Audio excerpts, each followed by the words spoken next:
Oi, pessoal, sejam bem-vindos a uma aula de biologia. Na aula de hoje, veremos citologia, dando pontapé inicial a diversas aulas que ainda virão. Bem, por que decidi iniciar por citologia? Onde começa a vida? O que é vida? O que as teorias dizem? O que a ciência diz? A célula, ela pode ser definida como a unidade da vida. Nela ocorre o básico para que a vida aconteça. Diante disso, iniciaremos entendendo o que é citologia. Bora lá. Citologia é um ramo da biologia que estuda as células. Citologia, né? Estudo das células. E esse conteúdo ele é muito amplo, ele inicia mais básico, com alguns aspectos gerais, entretanto, vai até umas partes mais complexas, que veremos nas aulas seguintes. Como começou a citologia em si? Um cientista chamado Robert Hooke, ele criou um microscópio. Pela primeira vez, o ser humano pôde ver algo tão pequeno que os seus olhos, sem uma lente especial, não conseguiriam enxergar. Diante disso, olhando para uma cortina, ele conseguiu ver alguns compartimentos, como se tivesse diversos quadradinhos. Esses quadradinhos ele chamou de células. Daí, a partir daí, começaram os estudos sobre as células, e aí vai evoluindo até chegar aos dias atuais, tá bom? Então, Robert Hooke participou da criação dessa ciência. Hoje, nós temos uma teoria celular. Ela vai servir para nortear alguns aspectos da vida e a sua relação com as células. Por exemplo, nós temos aqui quatro leis, quatro regrinhas básicas, né, postulados, que falam sobre a célula e a relação dela com a vida. Primeiro, todos os seres vivos são constituídos por células. O que isso quer dizer? Que um ser vivo, obrigatoriamente, tem no mínimo uma célula. Uma bactéria é um ser vivo? Sim, tem uma célula. Algumas bactérias podem ter até mais. Então quer dizer que o ser humano, obviamente, classifica-se assim. Muito bem, o ser humano é pluricelular, tem diversas células, né? Unicelular, aquele ser que tem uma célula. Pluri ou multicelular é aquele que tem dois ou mais, aí vai para milhões ou bilhões, depende do organismo. Certo? E vírus, David? Uma pandemia, né? Debata o vírus. Vírus é um ser vivo? Não. De acordo com a teoria celular, não. Ele não é um ser vivo, mas ele está se locomovendo. De acordo com a teoria celular, ele não é um ser vivo. Por quê? Porque ele não tem células. Beleza? Dá no vestibular aí. 2. As atividades essenciais que caracterizam a vida ocorrem no interior das células. Como assim? A respiração, a digestão, a produção de proteína e entre outras atividades acontecem tudo isso no interior da célula, dentro dela, tá bom?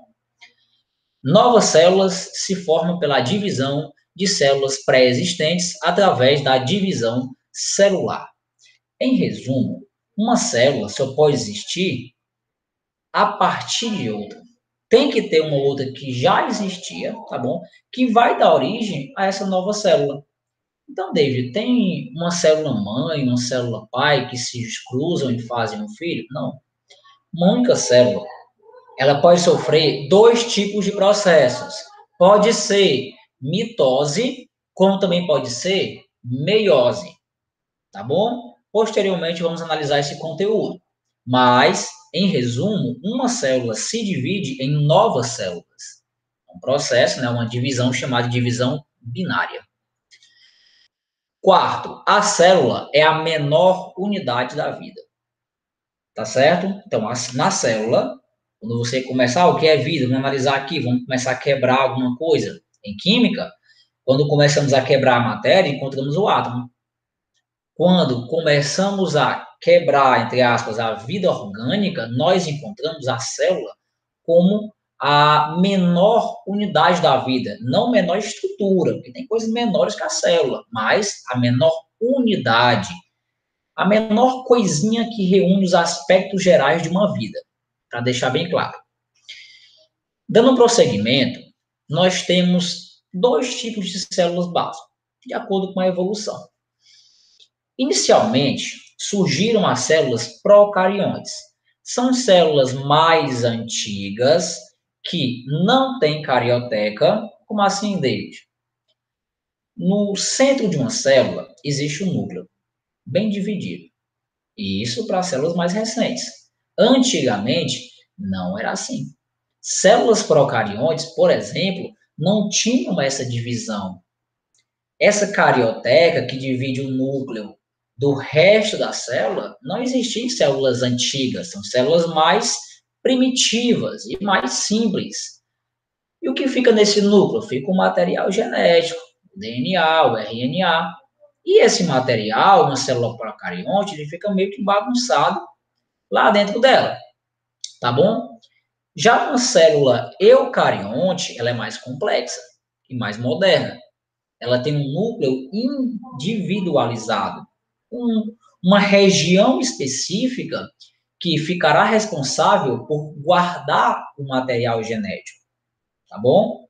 Então, essa é a diferença. Célula procarionte, célula antiga, presente em quem? Principalmente em bactérias. Células eucariontes, células mais recentes, células mais complexas, ok? Essas eucariontes, por exemplo, compõem o ser humano. Vocês teriam uma base, até por isso somos bem complexos quando comparados a outros tipos de vida, ok? A maioria dos animais e vegetais tem células eucariontes. Até por isso, existe uma subdivisão de células animais e células vegetais, que também veremos mais adiante, em outro momento. Para fechar, vamos entender como se divide uma célula. A célula divide-se em três partes. Imagine um ovo, vou fazer a comparação. O ovo tem a casca, tem a clara e tem a gema. A célula, fazendo assim uma símile, né? Ela tem a casca, que seria a membrana plasmática, a clara seria o citoplasma e a gema, que fica bem no meio, seria o núcleo. O que é a membrana plasmática? Assim como a casca, ela tem a função de proteger. O termo mais certo cientificamente é permeabilidade seletiva. Ela seleciona quem entra e quem sai da célula. Você pode entrar, você pode sair. Isso é que ela vai escolher, tá bom? A função da membrana plasmática é dificultar ou facilitar a entrada e a saída de substâncias. Permeabilidade seletiva. Citoplasma. O citoplasma é uma região mais volumosa, assim como a clara é a região mais volumosa do ovo. Vou continuar essa comparação, né? No citoplasma, nós encontramos principalmente um líquido, que tem o nome de citosol, tá bom? Que compõe grande parte da célula. E boiando nesse líquido, nós encontramos as organelas. O que são as organelas? As organelas são os órgãos da célula. Assim como nós, seres humanos, nós temos órgãos, a célula também tem, tá bom? Vai ter o pulmão dela, vai ter os rins, enfim. Só que vai receber outros nomes, né? Cada organela tem o seu nome e é bem complexo, né? Vai ficar para depois também, aula posterior. Além do citoplasma, a gente tem lá no centro, bem dividido, né? Assim a gente pode fazer a comparação com a gema, o núcleo. O núcleo celular, ele é responsável basicamente por conter o DNA e o RNA, que é o material genético, né? Lembrando a todos aí que o material genético é responsável, por exemplo, por características físicas de um ser. E também a divisão celular, que eu citei, né, lá no começo, que a célula vai se dividindo, uma célula dá origem a duas e assim por diante, ocorre inicialmente no núcleo. É lá que iniciam-se os processos, tá bom? Então, essa aula aqui, ela foi para falar um pouco sobre os aspectos gerais da citologia da célula. Nas próximas aulas, vamos estudar cada parte da célula e algumas peculiaridades. Então, aguardo vocês nessas próximas aulas. Então, até mais. Forte abraço. Tchau, tchau.